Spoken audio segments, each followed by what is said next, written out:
Today we're showing you a 2022 John Deere 5075E tractor. It's a four-wheel drive tractor. Tractor has just under 10 hours on it. It's practically a new machine. It does come with the balance of the factory warranty. Check the listing for the exact dates. It does have the loader prep package on it with the grill guard and the loader frames, as well as the loader valve and joystick.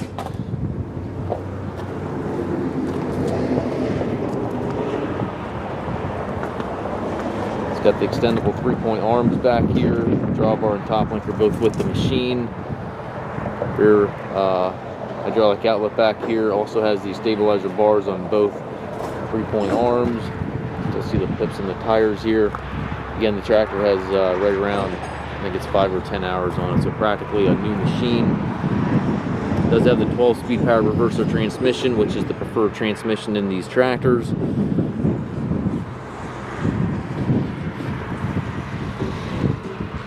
We do take trades. We also offer financing for qualified customers. We also can arrange delivery here within the U.S. If you have any questions regarding this tractor or any of our other used tractors, please contact us at masttractor.com.